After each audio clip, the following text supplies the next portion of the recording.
salvation. Jesus Christ, the living cornerstone, crucified and risen to redeem us. We adore and worship Him alone. 우리 같이 오늘 우리 보실 하나님의 말씀 마태복음 4장 1절부터 4절, 데살로니가전서 3장 5절 우리 같이 읽도록 하겠습니다. 마태복음 4장 1절부터 4절.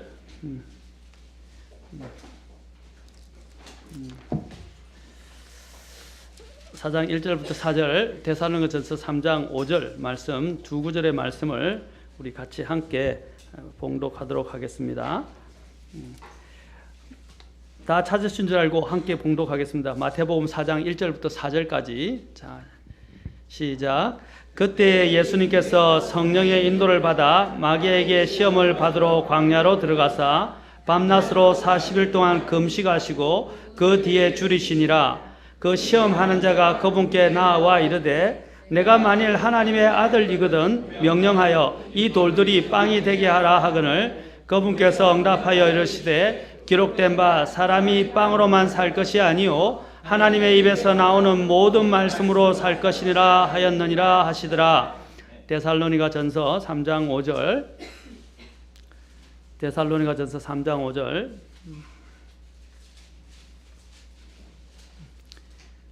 자, 제가 읽겠습니다. 이런 까닭에, 자, 같이 읽겠습니다. 시작. 이런 까닭에 내가 더 이상 참지 못하여 너의 믿음을 알아보려고 사람을 보내었느니 이것은 그 시험하는 자가 어떤 식으로든 너희를 시험하여 우리의 수고를 헛되게 하지 못하게 하려 함이었노라.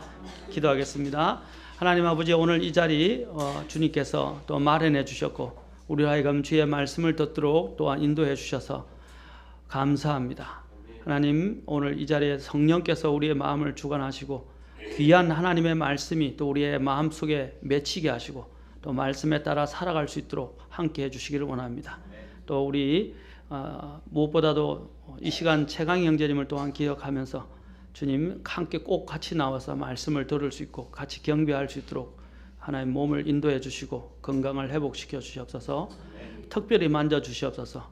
또 현식 우리 형제가 이제 또 한 달 동안 주님 훈련을 받을 때에 또 훈련 과정 모든 생활 가운데 함께 하시고 건강한 모습으로 다시 우리가 같이 볼 수 있도록 인도해 주시옵소서. 주님께 이 시간을 온전히 의탁하며 예수님의 귀한 존함을 받들어 기도합니다. 아멘. 자, 앉으시기 바랍니다. 오늘도 제 계속해서 시험하는 자, 이 마귀의 시험을 이기려면 이라는 제목으로 여러분과 함께 계속해서 말씀을 나누겠습니다.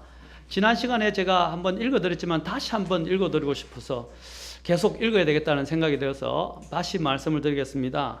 사탄이 회의를 했던 것에 대해서 말씀을 드리고 싶어요. 다시 한번 읽어드리니까 잘 들으십시오. 올해 새해 사탄의 회의, 사탄이 전 세계의 마귀들을 소집해서 회의를 열었다. 괴체 연설에서 사탄은 이렇게 말했습니다. 그리스도 신봉자들이 교회로 가는 것을 우리는 막지 못하고 있는데 그들이 성경을 읽고 진리를 알아가는 것도 막지 못하고 있다. 심지어 그들의 구주와 긴밀한 관계를 갖는 것도 우리의 힘으로는 막을 수가 없다. 일단 그들이 예수님과 관계를 맺고 나면 우리는 그들에게 아무런 힘도 쓸 수 없게 된다. 그러니 그리스도의 신봉자들이 교회 가고 만찬을 즐기기 그냥 놓아두어라. 대신 그들의 시간을 빼앗으라.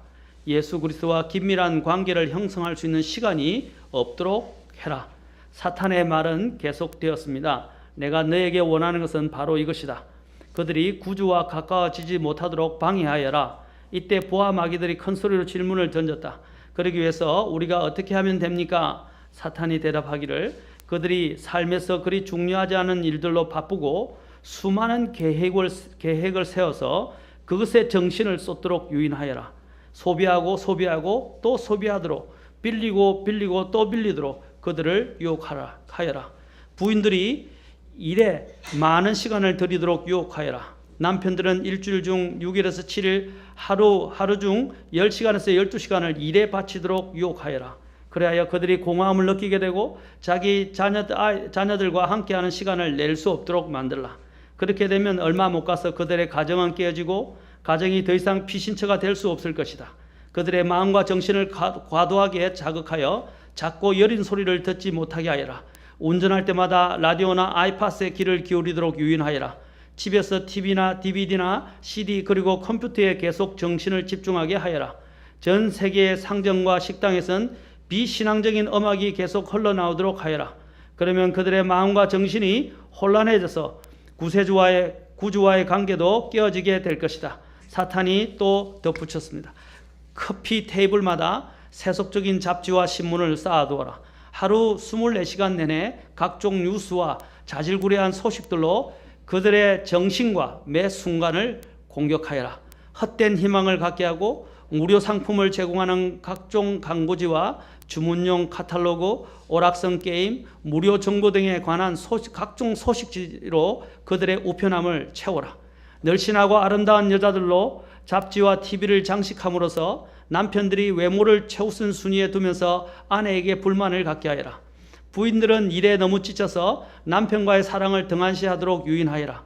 그리 되면 남편들이 다른 여자에게 눈을 돌리면서 순식간에 가정은 파괴되고 말 것이다. 산타클로스를 보내서 부모들이 아이들에게 크리스마스의 참된 의미를 가르치는 것을 방해하여라.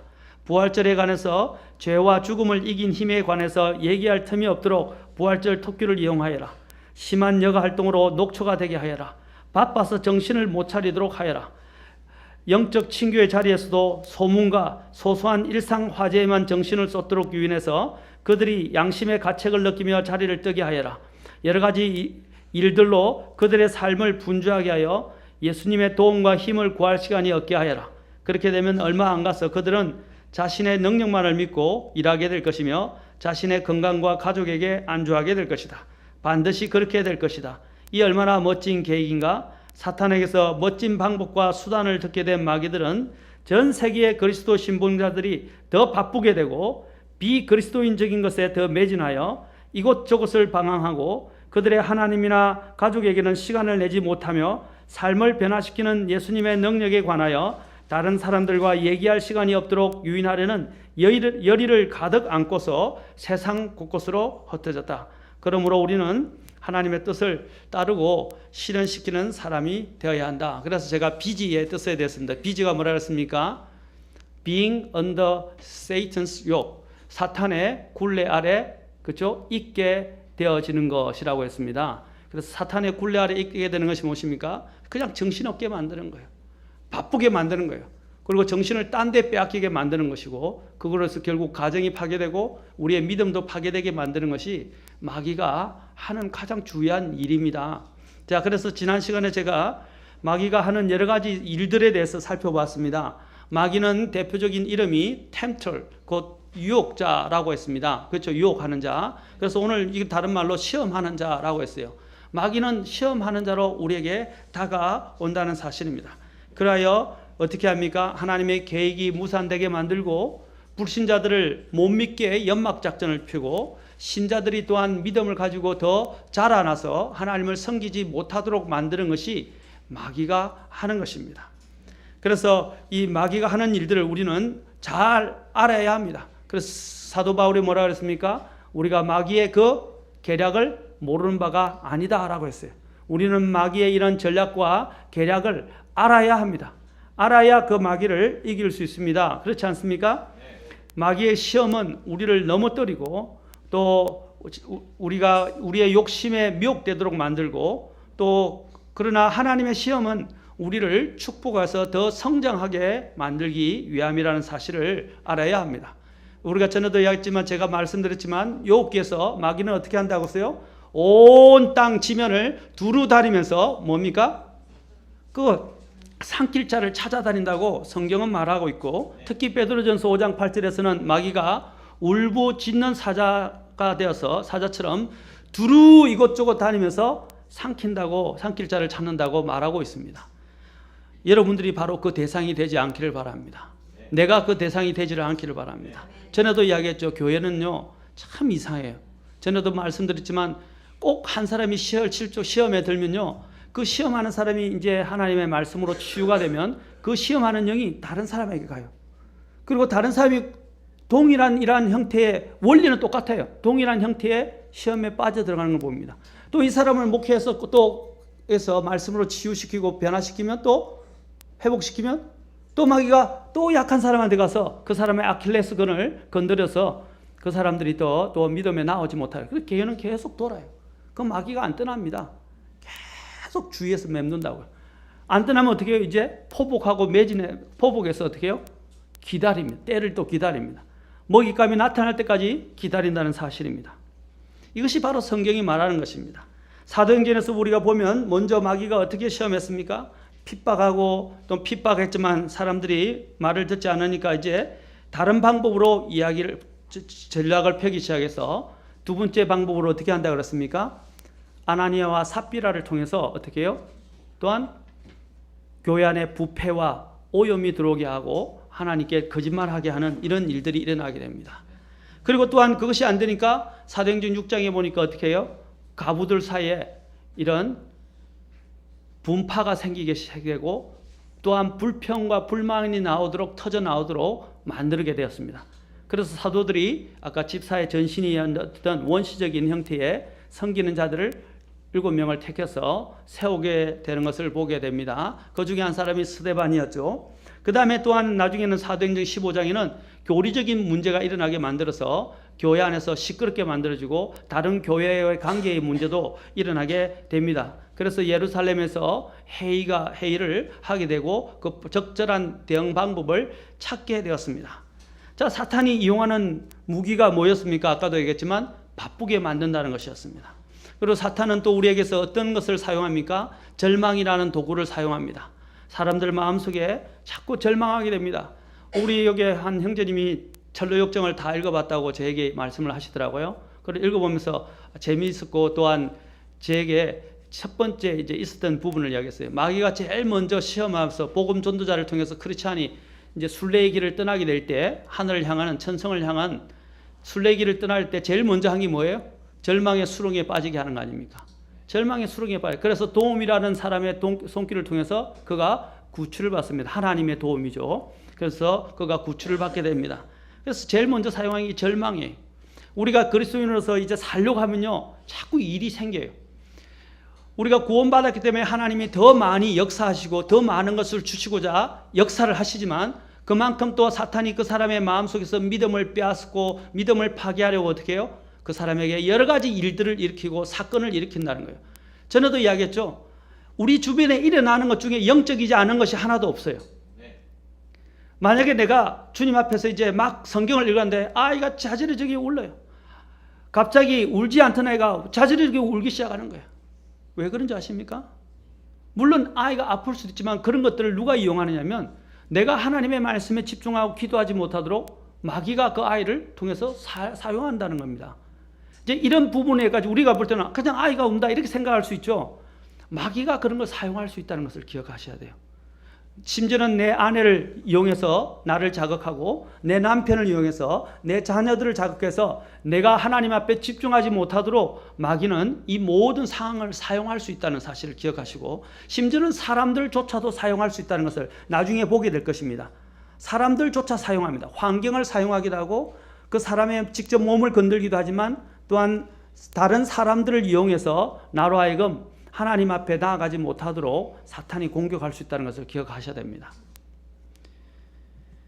그리고 또한 사탄은 비교하는 의식들, 비교하는 사람들과 다른 사람을 비교하게 만들어서 또한 우리가 하나님 앞에 나아가지 못하게 합니다. 이 비교하는 것은 굉장히 무서워요. 이 비교 중에 하나가 뭐냐면 일종의 그겁니다. 잘못된 자존감이나 아니면 열등의식 때문에 일어나는 문제가 많아요. 또 하나 더 이야기한다면 탐심의 문제 때문에 욕심 때문에 비교가 일어나는 거예요. 그래서 내가 갖지 못한 것을 갖고자 하는 마음이 생기고 다른 사람이 가진 것과 나의 것을 비교하려는 마음을 가지게 넣습니다. 그리고 다른 사람과 자꾸 나쁜 마음으로 경쟁하게 만들어요. 우리는 선의의 경쟁을 하는 것입니다. 그렇죠? 그렇게 이렇게 비교하는 의식을 줘요. 특히 여러분이 세상 사람들을 만나지 말아야 되는 이유 중에 하나가 뭡니까? 제가 아는 분도 제가 하는 어떤 한 자매님이 있었는데 좀 여러 가지 여건이 좋으신 분이었어요. 강남에도 살고.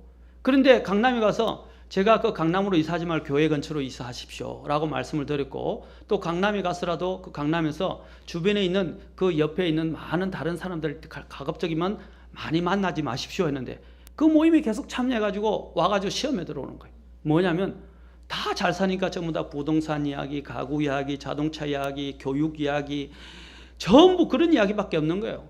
전부 자기 자랑이에요. 무슨 좋은 차를 샀고, 무슨 좋은 가구를, 무슨 좋은 옷을, 무슨 좋은 부동산 주식 투자를 어떻게 하고, 전부 세상에 대한 이런 이야기들만 나오니까 거기 가면 비교가 돼가 눌리는 거예요. 그리고 나중에 시험에 들어가 질러버리는 거예요. 그리고 질러버리고 난 다음에는 그 감당을 못 해가지고 저한테 찾아와서 목사님 어떻게 합니까? 뭐 하고, 제가 하지 말았지 않았냐고. 그렇게 하지 말라. 근데 해놔놓고 나중에는 일이 터지고 난 다음에 와서 기도해달라고 그러고, 또 문제를 해결하게 해달라고, 요것만 해결해주게 하겠으면 하나님을 더 잘 섬기겠습니다 이렇게 이야기해요. 근데 그게 해결됐거든요. 나중에 또 그래요. 우리가 해야 하는 것은 그것을 빠져나와야 돼요. 빠져나오지 않고서 해결을 자꾸 방법을 찾고 해결해달라고 기도 요청하는 것은 어리석은 일입니다. 이것들이 비교식 다른 세상 사람들 만나면 우리가 대화할 거리가 없어요. 우리 그리스도인들이 공유할 것이 뭐가 있어요? 그렇다고 제가 세상 밖으로 나와야 된다, 만나지 말아야 된다가 말하는 게 아니고, 또 수도사가 되거나 수녀가 된다 그렇게 말하는 게 아니에요. 우리는 세상 속에 살아야 되지. 그러나 거리를 두어야 돼요. 대화할 것도 어느 정도는 어떻게 해요? 끊어내야 된단 말입니다. 우리가 그들과 함께 할 몫이 뭐가 있어요? 그렇죠? 그들이 또한 음란패설과 이런 잡다한 세상에 이런 우리가 거룩하지 못한 것들로 부정한 대화들에 우리가 왜 그들이 참여하고 그것을 듣고 있어야 합니까? 그것은 우리의 영을 괴롭게 하는 거예요. 롯이 어떻게 했습니까? 소돔과 고모라에서 어떻게 했어요? 그의 혼이 괴롭게 되었더라고 되어 있어요. 그의 혼이 괴로웠다고 그랬어요. 왜 우리가 그런 상황에, 롯은 사실 소돔과 고모라에 빨리 빠져나왔어야 했습니다. 그런데 어떻게 그게 정착에 눌러 앉아가지고 보고 앉았으면서 뭐예요? 그의 혼이 괴로웠다고 되어 있어요. 늘 괴롭힘을 당했다고 그랬어요. 하나님이 거기에 가기를 원하지 않으셨어요. 그런데 그는 거기서 정착을 했어요. 마찬가지로 우리의 삶도 마찬가지입니다. 우리가 하나님이 원하지 않는 곳에, 하나님이 기뻐하지 않는 것들을 우리는 마음을 두고 그곳에 가거나 해서는 안 됩니다. 우리는 우리 자신을 분리해야 합니다. 그게 그리스도인입니다. 우리가 볼 때는 그런 사람들이 우리의 삶을 챙겨주고 또 많은 이익을 가져다 줄 것처럼 사실 이야기를 합니다. 그러나 사실은요, 안 그래요. 모든 것은 하나님의 손에 있어요. 모든 것은 하나님의 계획대로 됩니다. 그렇죠? 결국은 우리는 하나님 앞에 서야 될 것입니다. 우리가 이러한 목적의식과 주인의식에 대한 부분들에 대한 판단을 갖고 있지 않으면 우리는 계속 시험에 내 자신을 넘겨주는 것과 같은 거예요. 사탄은 이것을 사용합니다.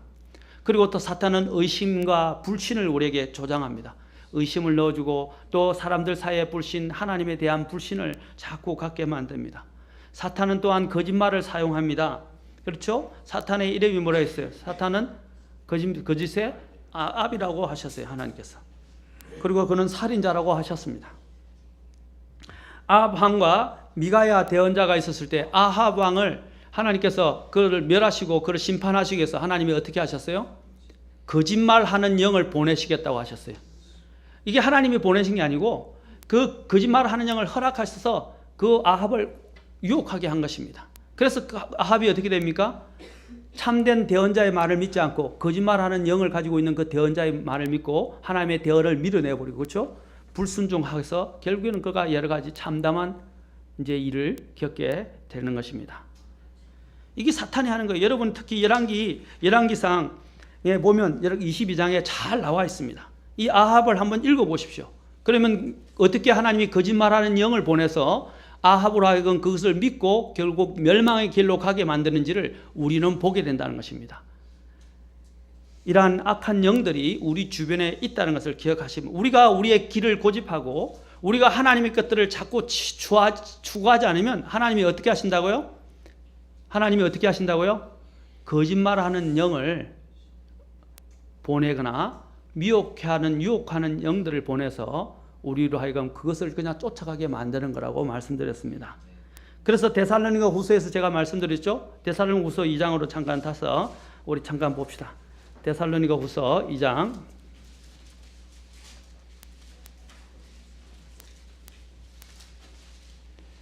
마지막 때에 사람들이 믿지 않으니까 하나님께서 뭘 보낸 것입니까? 거짓말을 보내시는 거예요. 그래서 거짓을 믿게 만드십니다. 데살로니가서 2장 자 보세요. 자 2장 8절부터 그 뒤에 저 사악한 자가 드러날 터인데 주께서 자신의 입의 영으로 그를 소멸시키시고 즉 그리스도입니다. 친히 오실 때 광채로 그를 멸하시리라. 그가 오는 것은 뭐라고 그랬어요? 사탄의 활동을 따라 모든 권능과 표적들과 거짓 이적들과 불의의 모든 속임수와 함께 멸망하는 자들에게 오는 것이니 뭐라고 그랬어요? 불의의 모든 속임수와 함께 온다 그랬어요.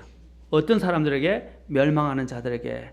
자, 그 이유가 나옵니다. 왜냐하면 이는 그들이 진리의 사랑을 받아들이지 아니하여 구원을 받지 못했기 때문이라. 11절에 잘 보 11절 12절 같이 읽읍시다. 시작. 이런 까닭에 하나님께서 그들에게 강한 미혹을 보내사 그들이 거짓말을 믿게 하시리니 이것은 진리를 믿지 아니하고 불의를 기뻐한 그들이 다 정죄를 받게 하려 하심이라. 뭘 보낸다고요? 강한 미혹. 그래서 거짓말을 믿게. 이건 하나님이 그들을요 죄에 빠뜨린다는 게 아니라 그들이 이미 마음이 거짓말이나 잘못에 이미 정해졌기 때문에 더 이상 돌이킬 기회가 없어요. 그래서 하나님이 이제 걸러내시는 거예요. 어떻게 걸러내느냐? 바로 이 미혹을 보내서 거짓말을 믿게 하신다고 되어 있어요. 이게 바로 아합에게 일어났던 일이었다는 것입니다. 또한 사탄이 사용하는 것이 뭡니까? 용서하지 못하는 거예요. 우리는 말로는 용서를 많이 이야기합니다. 그러나 실제적으로 마음으로부터 용서하는 일이 얼마나 부족한지 주님은 성경 곳곳에서 지적하셨어요. 용서하는 것은 참 어려운 일입니다. 그러나 우리는 용서해야 합니다. 주님이 우리를 용서하신 것처럼 우리는 다른 사람을 용서해야 합니다. 용서하지 못하는 사람은 결국에는 자기 자신을 해치고 다른 사람까지도 해치게 됩니다. 용서하지 못하는 것은 쓴뿌리로 남게 되는 것입니다. 그 쓴뿌리가 얼마나 무서운지 쓴뿌리는 다른 사람까지 더럽게 한다고 성경은 분명히 말하고 있습니다. 마음속에 미움과 정오와 다른 사람을 용서하지 못하는 마음을 쌓아두지 마십시오. 이것은 사탄이 사용하는 강력한 도구 중에 하나입니다. 쓴뿌리를 제거하셔야 돼요. 용서하지 못할 것 같으면 주님께 구하십시오. 기도하십시오. 그리고 그리스도께서 나를 향한 사랑을 우리는 기억하셔야 됩니다. 그걸 품기 시작하면 용서할 수 없는 사람을 용서할 수 있도록 하나님이 인도해 주십니다. 하루아침에 되지는 않아요. 때로는 시간이 필요하고 많은 눈물이 필요하고 많은 기도가 필요합니다. 그러나 우리는 그리스도께서 주신 마음의 결론은 무엇입니까? 용서해야 한다는 것입니다. 그리고 또한 사탄은 불평과 원망이라는 것들을 사용합니다. 그리고 또한 우리 삶에서 지연하는 것을 사용합니다. 특히 불평과 원망은 무서운데 이스라엘 백성들이 이집트에서 광야에서 썰어 죽었던 주요 원인 중에 하나가 무엇입니까? 주님은 세 가지를 말씀하셨어요. 고린도서를 통해서. 그 중에 하나가 뭡니까? 불평이었어요. 불평과 원망이었어요. 불평하다가 다 쓰러졌다고 되어 있어요. 여러분 절대 불평하지 마십시오. 하나님이 우리에게 이 입을 주신 건 감사한 것입니다. 오히려 우리의 삶을 보면 감사할 게 더 많아요. 제가 전에도 이야기했죠. 교회 안에서 성도 간에 일이 있는데 그 사람의 장점 99가지 있고 너무 좋은 것들이 많았고 그 사람과 좋은 관계인데 자그마한 한 가지 때문에 어긋나서 그 사람과 원수가 돼요. 목회자와 성도의 관계도 마찬가지입니다.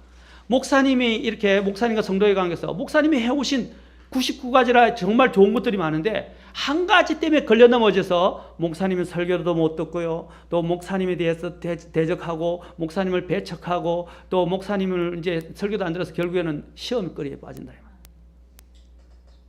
하나님이 일하고 계신 목회자도 불완전해요. 완전하지 못해요. 그러나 목회자가 하나님을 적어도 따르고 또한 하나님 앞에 거짓없이 순수하게 따르려고 100% 순수하다는 게 그게 아니라 순수한 마음가짐을 가지고 따르려고 할 때 우리는 어떻게 해요? 그냥 그걸 인정하고 따르면 된다는 것입니다. 우리는 또한 많은 사람 교회 안에서 일어나는 것 중에 하나가 스타일의 차이입니다. 스타일. 사람들은 웃깁니다.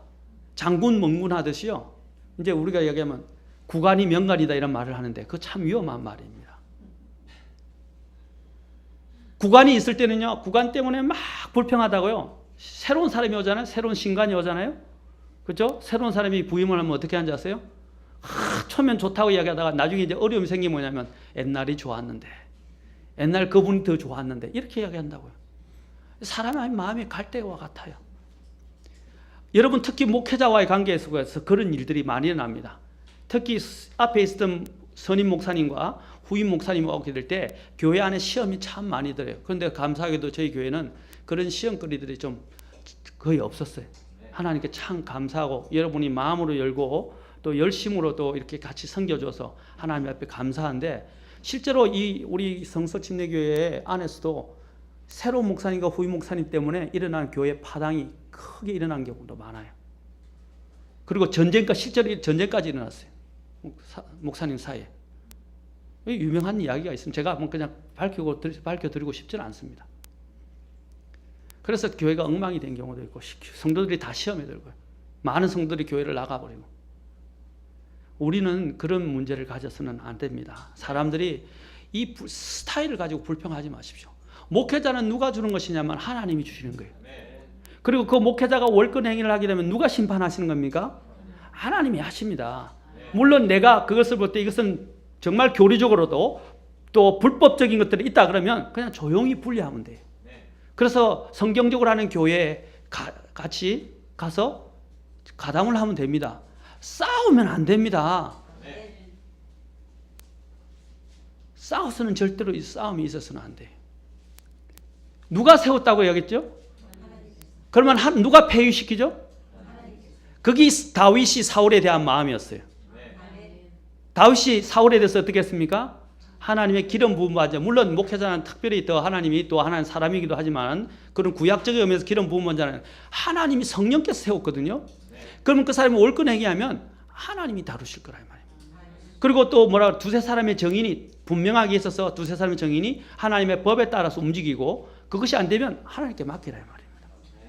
하나님이 다루십니다. 그렇죠? 하나님 다 보고 계신데. 그리고 만약에 그것이 내가 도저히 받을 수 없는 교리적이 불법적이다 그러면 어떻게 해요? 그냥 조용히 분리하면 돼. 멱살을 붙들고 싸우고 고성방가고 가고 그래서 교회가 몸살을 앓고 또 상처를 입게 되고 하는 이런 일들은 하나님이 기뻐하는 거 아니에요. 이런 불평과 원망의 씨앗이 교회 안에 들어오게 되면 교회는 무섭게 분열됩니다. 또 사탄은 우리에게 연막작전을 펴니다. 아까도 우리가 읽었지만 비지라는 단어가 뭐라고 그랬어요? 바쁘게 만든다고 이야기하지만 그것은 사탄의 멍에 아래 있게 만드는 것이라고 했죠. 다시 말해서 공사다망하지 마십시오. 그리스도인의 삶은 단순해야 됩니다. 단순해야 돼. 공사다망이 좋은 의미도 있지만은요, 나쁜 의미가 더 많아요. 너무 바쁘지 마세요. 세상 일 안 해도 돌아갑니다. 그거 다 안 해도 제가 늘 자매님들한테 성경 공부할 때 이야기하는데 빨래보다 더 중요한 게 주님과의 말씀과의 관계라고 그랬어요. 빨래 1시간 미뤄도 돼요. 빨래 1시간 더 못했다고 더 늦게 했다고 집안이 무너지고 풍비박산 나고 그렇죠? 모든 게 다 끝나는 게 아니에요. 맞습니까? 우리 자녀들을 그리고 가정을 더 윤택하게 하기 위해서 더 필요한 게 뭐예요? 주님과의 관계, 말씀을 읽고 기도하는 생활이 더 필요해요. 우리 또 남 형제님들도 뭡니까?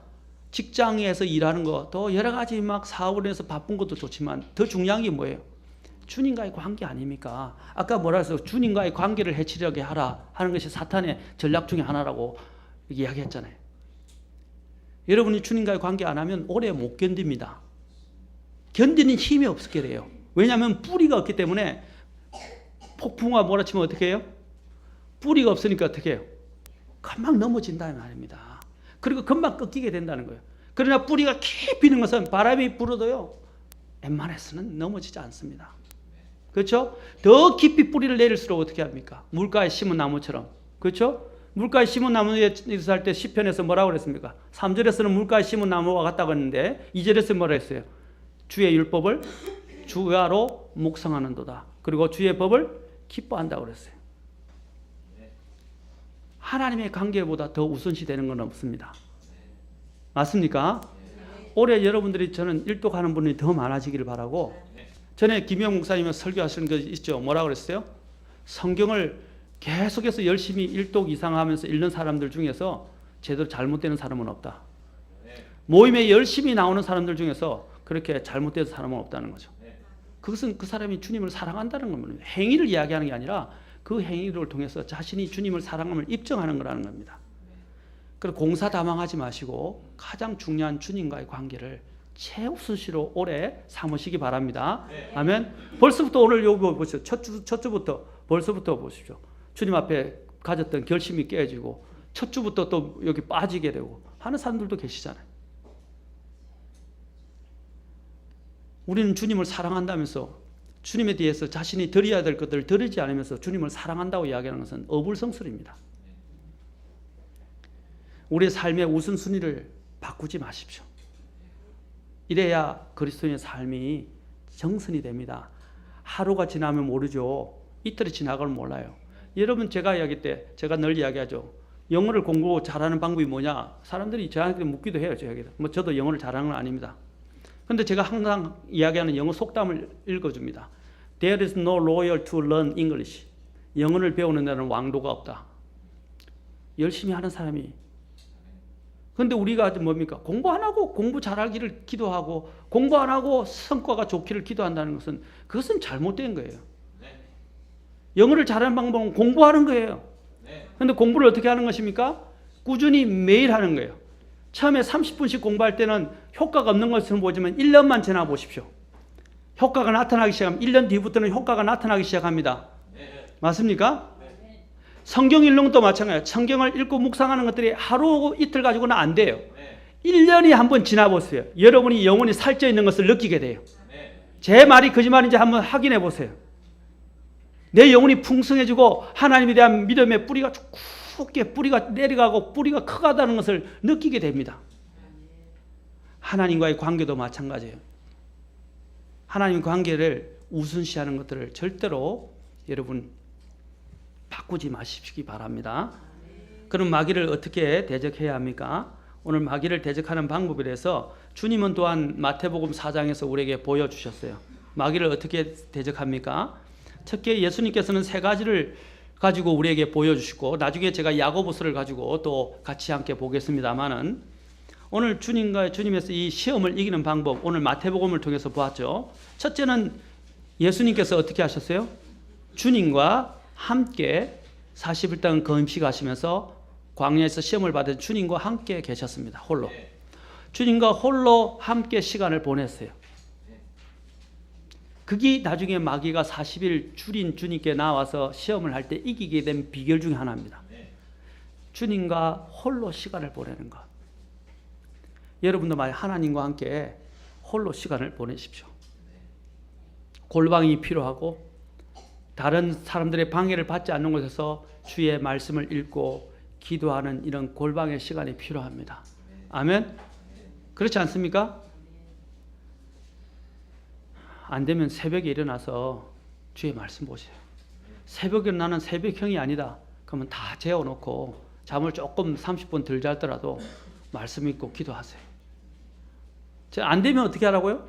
점심시간에 점심 빨리 먹고 점심 빨리 먹으면 점심시간 확보돼요.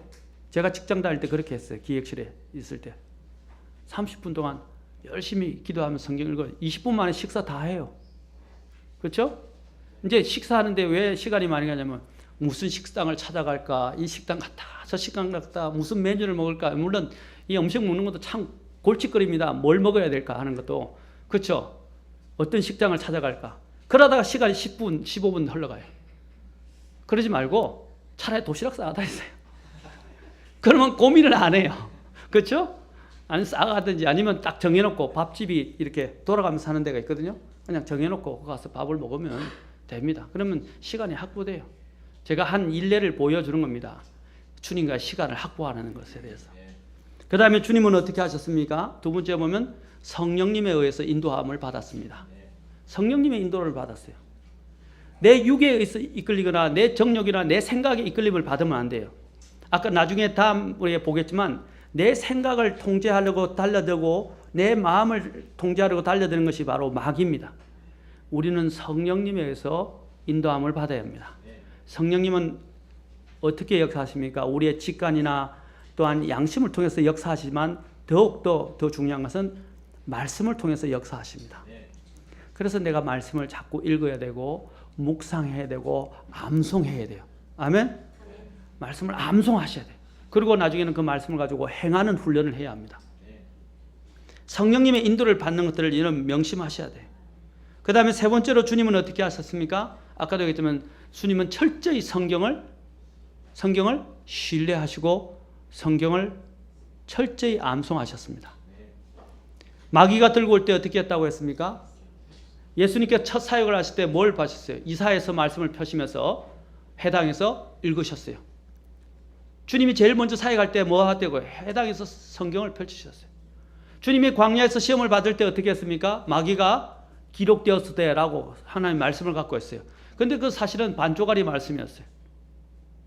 반쪽의 말씀이었어요. 반쪽의 진리만 있는 말씀이었다고요. 본문의 의도와는 관계가 없는. 마귀가 그것을 가지고 예수님을 시험했을 때 예수님도 어떻게 했습니까? 온전한 진리의 말씀인 기록되었을 때라고 하면서 마귀를 물리쳤습니다.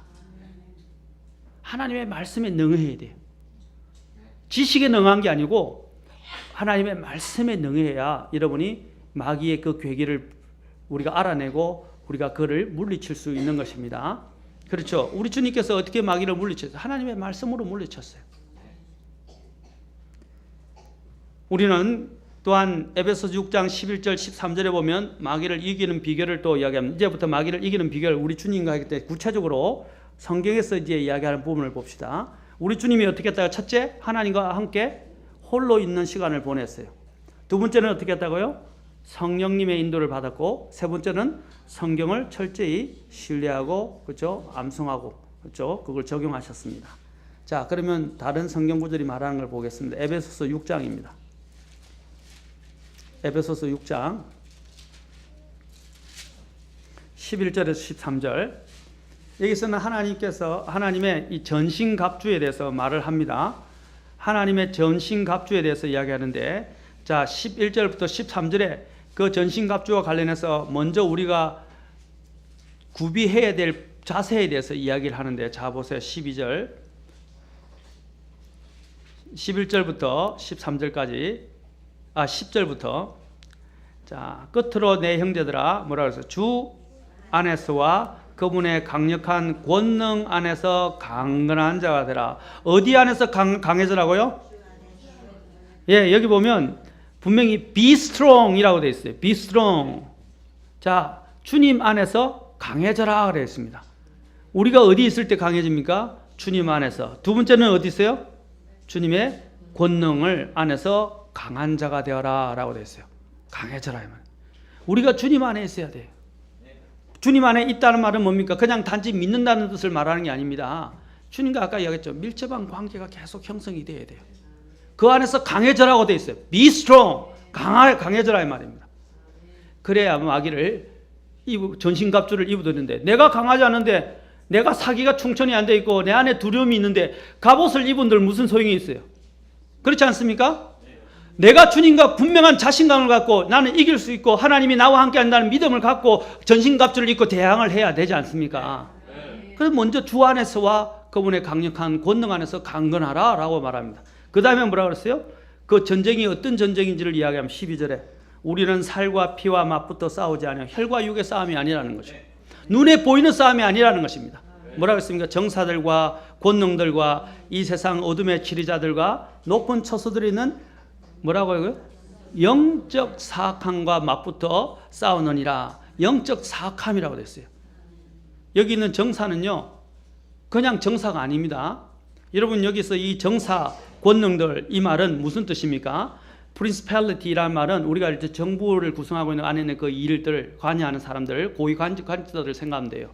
여러분이 그것들이 그냥 만들어진 게 아니라 그 뒤에 배후에는 누가 있다고 이야기하는 겁니까?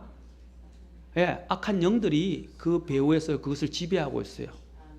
이사에서 루시퍼에 대해서 언급할 때 루시퍼를 또 욥기에서도 이 사탄을 언급할 때 뭐라 그랬어요? 바빌론의 왕, 두로의 왕이라고 이야기를 해요. 그 바빌론과 이전의 역사의 두로 왕 뒤에 누가 있은 것입니까? 바로 사탄이 있은 거예요. 사탄이. 그래서 사탄을 바빌론의 왕이라고 부르기도 하고 두로 왕이라고 부르는 겁니다. 물론 인간의 대리자가 눈에 보이는 대리자를 세웠죠. 그러나 그 대리에서 뒤에서 배후에서 조종하는 자가 누굽니까? 사탄이었다는 것입니다. 지금 여기도 마찬가지로 이 정사와 권능들이라는 것이 그 고위 간직에 있는 위치에 있는 사람들이 아닌데 그게 있는 대부분들이 누구냐면 이 세상 정부가 사탄의 수하에서 이것을 해서 하나님을 대적하는 왕국들을 일으키게 만드는 거예요. 그래서 시편 2편에 뭐라고 되어 있습니까? 시편 2편에서 왕들이 뭘 한다고요? 왕들이 하나님의 아들을 대적해서 음모를 꾸민다고 말하고 있어요. 자, 시편 2편으로 가보세요.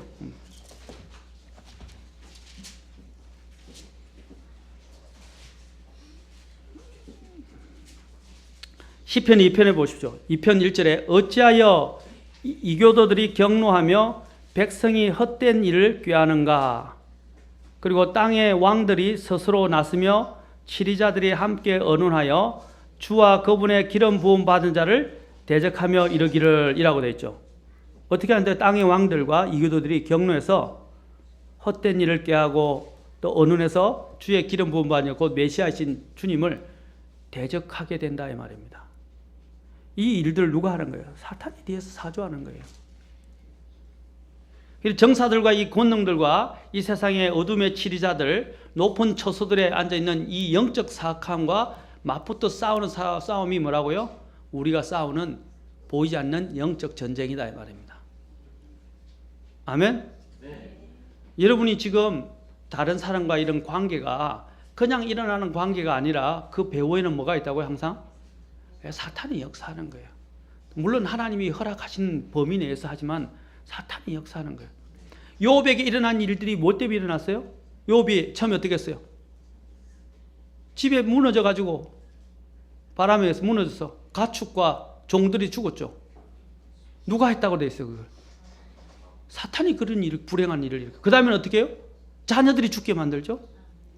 그 다음에는 어떻게 해요? 자기 몸에 병이 생기기 시작했죠. 그 다음에는 어떻게 해요? 아내가 저주하게 만들죠. 그렇죠. 나중에는 친구로부터 친구들이 또 정죄하기, 잘못된 정죄를 하게 되고 이런 상황들이 어디서 생긴 거예요? 마귀가 하나님의 허락을 받아서 하는 거예요. 우리가 볼 때는 사람이 하는 것처럼 보이죠. 여러분 특히 사춘기에 있는 자녀들로 인해서 힘드시죠. 그렇죠? 그 격동하는 그 영이 어디서 오는 것 같아요? 내 믿음을 하나님이 시험하시고 또 이 사춘기들이라는 영들은 사실 마귀가 주는 거예요. 우리 아이들은 그것도 모르고 마귀에게 당하는 거예요. 사실은 우리가 그것을 제압할 수 이길 수 있는 것은 어디서 오는 겁니까? 물론 우리는 부모로서 미성년자를 벗어나기 전에는 징계해야 되고 바른 영을 가르쳐야 되고 바른 커렉션 해야 되고 그렇죠? 바로 잡아줘야 됩니다.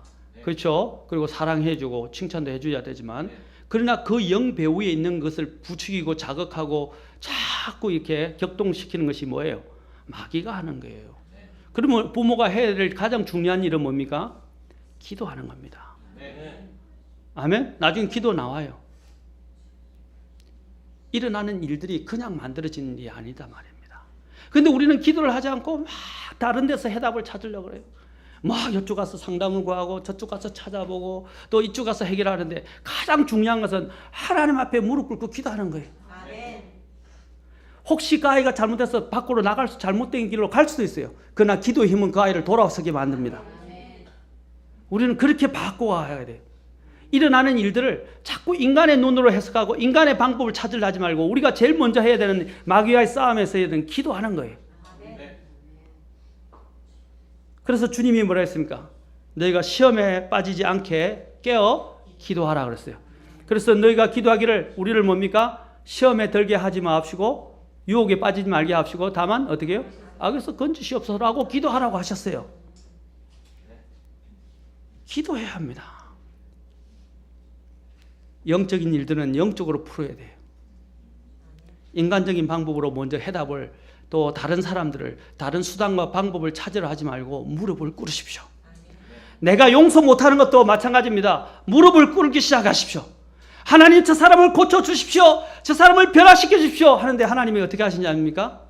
내 마음속의 역사에서 내가 저 사람을 용서하지 못하고 있습니다. 저를 용서해 주십시오. 내가 변화돼요. 그럼 내 마음이 천국이 되면 그냥 저 사람을 받아주게 돼요. 맞습니까? 기도는 다른 사람을 변화시키는 게 아니고 내가 변화되는 거예요. 먼저 내가 변화돼야 뭐가 이루어지는 건데, 우리는 다른 사람이 다른 문제가 해결되기를 원하는데 하나님은 그것을 통해서 내가 변화되기를 원하고 하나님을 더 신뢰하기를 원하시는 겁니다. 이게 진짜 영적 생활이에요. 우리는 너무 세세하게 다른 사람의 문제들을 지적하고 꼬집고 이야기하기를 좋아해요. 저도 이야기했지만 자신의 덜보는 보지 못하고 다른 사람의 티는 보면서 그 티끌만 계속 지적한다 이 말이에요. 기도를 하는 사람은 자신의 덜보를 보기 시작하고 하나님 앞에 회개하기 시작합니다. 그리고 간절히 긍휼을 구하면서 기도하기 시작하고 다른 사람의 티끌을 너그럽게 용서하고 받아줄 수 있는 마음을 가지도록 마음이 바뀌게 돼요. 그게 은혜의 역사입니다. 아멘. 이게 영적인 것이에요. 주님은 오늘 우리에게 말씀하신 바와 같이 오늘 우리가 오전에도 봤지만 주님이 어떻게 하라고 했어요? 우리가 시험에 들지 않고 마지막 날에 주님 앞에 서기 위해서는 항상 기도하며 깨어 있으라 그랬어요. 골로새서 4장 2절에서도 항상 기도하고 기도 중에 감사를 드리며 깨어 있으라 그랬어요. 뭐라고요? 항상 기도하고 기도 중에 감사를 드리고 깨어 있으라 그랬다. 이거는 곳곳에서 이야기하고 성경은 항상 곳곳에서 이야기합니다. 기도를 주님이 이야기했을 때는 항상 금식과 같이 가든지 인내와 같이 가든지 아니면 감사와 같이 가 있어요. 그렇게 연결되어 있다 이 말입니다. 감사를 빠뜨려서는 안 된다 이 말입니다. 왜 감사를 열하는지 아십니까? 우리가 일어난 일들이 너무 아프고 힘든 일이 많잖아요. 그렇죠? 근데 감사를 잊어버리면 그 기도는 뭐가 됩니까? 그냥 탄식밖에 안 돼요. 왜? 물론 탄식도 주님은 들으십니다. 기도의 탄식을 들으십니다. 그러나 탄식이 아니라 감사를 찾기 시작하면 내 마음이 힘이 생기기 시작하고 또 하나님이 어떻게 역사하실 것인가에 대한 기대를 하기 시작합니다. 그래서 믿음이 점점 더 확장되어지게 되는 것입니다. 우리 주님께서도 기도하시지 않습니까? 40일 동안 금식하셨어요. 우리 주님은 늘 주님과 관계하시면서 금식을 자주 하셨습니다. 그래서 주님이 배반자, 대적자들에게 들었던 이야기가 뭡니까? 금식할 때 손도 먹으면서 손 씻지 않는 것, 또 금식하는 것에 대한 부분으로 지적을 받으셨어요. 우리 주님은 늘 기도하시고 금식하셨습니다. 우리가 한 가지 하는 건 기도한다고 해서 사탄이 공격 안 하는 게 아니에요. 사람들이 잘못 생각하는 게 뭐냐면 내가 성령 충만하고 오늘 기도했기 때문에 이제는 사탄이 나를 이길 수 없고 공격하지 않을 거라고 착각을 하는데 아닙니다. 사탄이 더 발악을 해요. 그런데 이미 내 마음이 하나님 앞에서 더 견고해졌기 때문에 사탄이 이길 수 없을 뿐이에요. 내게는 더 큰 힘이 생겼잖아요. 그렇지 않습니까? 그 다음에 우리가 해야 할 건 야고보서 4장으로 가봅시다. 어떻게 사탄을 이길 수 있는가? 자, 사탄을 이길 수 있는지 또 야고보서 4장에 보면 이제 그 방법을 우리에게 이야기합니다. 그래서 4장의 대표적인 것들은 다음 시간에 우리가 또 보도록 하겠습니다. 야고보서 4장 잠깐만 보고 이제 정리하겠습니다. 더 구체적으로는 다음 시간에 하겠습니다. 4장에 보십시오. 6절부터 8절까지 찾으셨습니까? 4장 6절부터 8절까지 우리 같이 읽겠습니다. 시작. 그러나 그분께서 더 많은 은혜를 베푸시나니 그러므로 그분께서 이르시되 하나님은 교만한 자들은 물리치시나 겸손한 자들에게는 은혜를 베푸느니라 하시느니라. 그러므로 하나님께 복종하라. 마귀를 대적하라. 그리하면 그가 너에게서 도망하리라. 하나님께 가까이 나아가라. 그리하면 그분께서 너에게 가까이 오시리라. 너희 죄인들아 너희 손을 정결하게 하라. 두 마음을 품은 자들아 너희 마음을 순결하게 하라. 자, 첫 번째 여기서 보여주는 비결이 있어요. 책의 7절에 보면 마귀를 대적하라. 그래야면 그가 도망가리라 했어요. 그런데 이걸 가지고 함부로 마귀를 막 꾸짖고 막 마귀를 물리친다고 축사하는 사람들인데 그거 위험한 짓입니다. 마귀를 대적할 때는 조건이 있어요. 오늘 여기에 보면 나옵니다. 6절에 뭐가 나옵니까? 자, 4절에 보니까 뭐가 나와요? 4절에. 4절에 보면 먼저 세상과의 친구가 되지 말라 그럽니다. 세상과 친구가 되지 말라 그랬어요. 내가 세상과 친구가 되어서 어떻게 마귀를 대적할 수 있어요?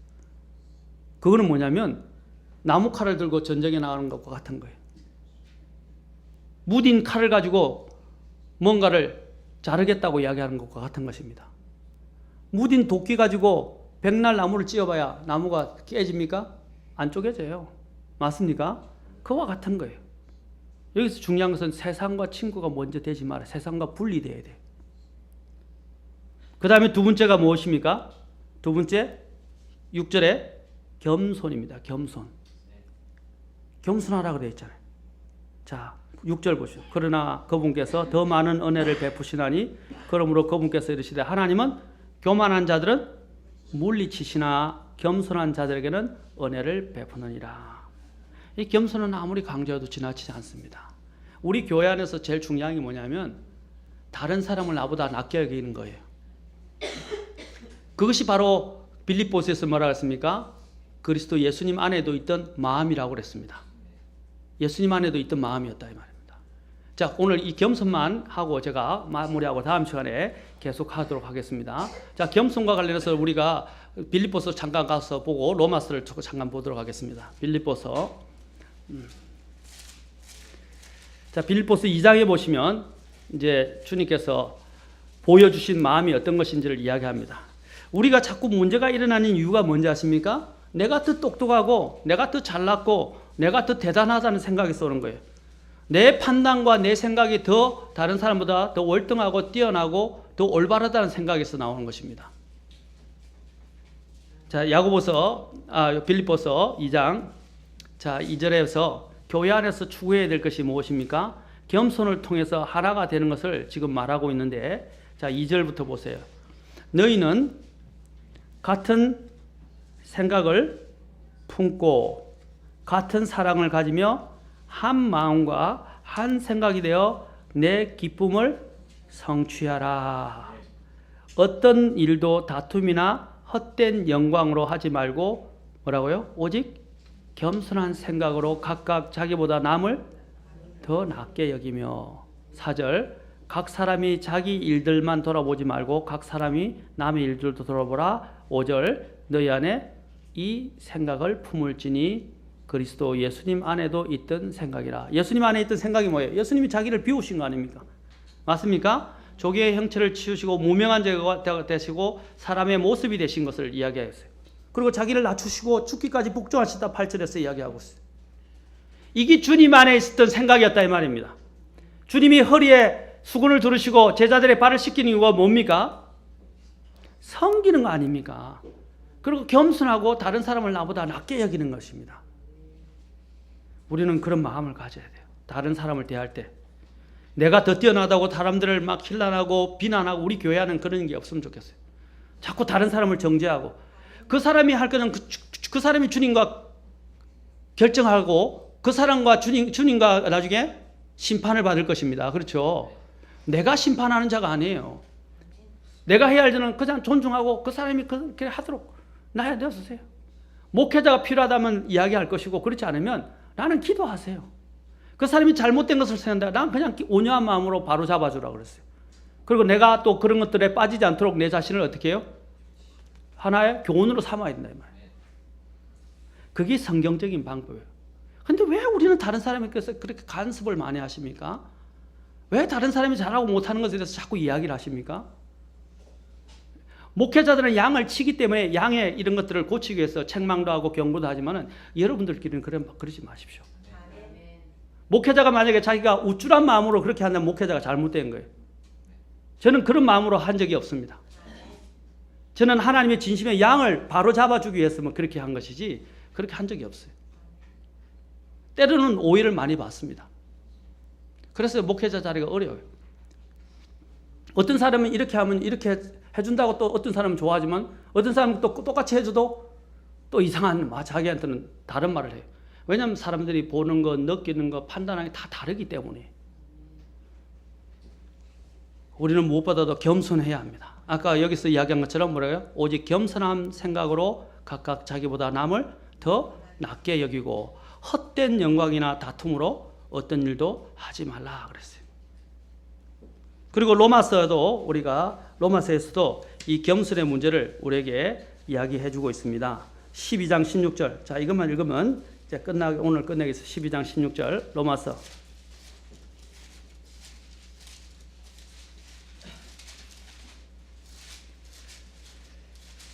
12장 16절. 자, 같이 우리 이 교회에 주시는 말씀인데 12장 16절 같이 읽겠습니다. 시작. 서로를 향해 같은 생각을 가지며 높은 것들의 생각을 두지 말고 도리어 낮은 처지의 사람들에게 겸손히 행하며 스스로 지혜 있는 것으로 여기지 말라. 자, 여기서 뭐라고 그랬습니까? 같은 생각을 가지라. 높은 것들의 생각을 두지 말라. 그리고 낮은 처지의 사람들에게 어떻게 하라고요? 겸손히 행하라. 스스로 지혜 있는 것으로 또 여기지도 말라 이 말이에요. 아멘. 다 하나님이 주시는 은혜가 있고 은사가 있고 다 지식이 있어요. 자기 지식을 주장하기 시작하면 교회는 깨집니다. 아멘. 우리가 진리 안에서 문제가 없다면 그냥 서로를 존중하고 낮추고, 하나님이 또한 잘못됐다면 깨우치게 하고 기도하고 온유한 방법으로 권면하고 이렇게 해야지, 지적하고, 제가 그걸 나쁜 말로 지적질이라고 그럽니다. 지적하지 말라고요. 지적질은 굉장히 나쁜 거예요. 다른 사람이 잘하는 걸 더 보세요. 그리고 존중하고, 못하는 건 내가 기도해주고 보완해줘야 되잖아요. 그렇죠? 그렇게 해서 우리 교회가 서로를 위해주고 사랑 안에서 같이 가도록 돌본다면 우리 교회 안에 오늘 형제님이 아침에 기도했던 것처럼 서로가 사랑이 넘치게 될 것 같아요. 그러면 교회가 풍성하게 될 것 같아요. 그렇죠? 그러면 교회가 다른 사람들이 우리 교회를 보고 우리도 이 교회 참여하고 싶다. 나도 이 교회 일원이 되고 싶다는 마음이 들지 않겠습니까? 그런데 싸우고 경상도 말로 지지고 볶고 그렇게 하면 어떻게 되겠어요? 정말 오고 싶지 않을 것 같아요. 그렇죠? 그런 마음으로 우리 교회가 다시 일어서서 마귀에게 틈을 주지 않고 교회가 강력하게 잘 세워졌으면 좋겠습니다. 자, 기도할게요.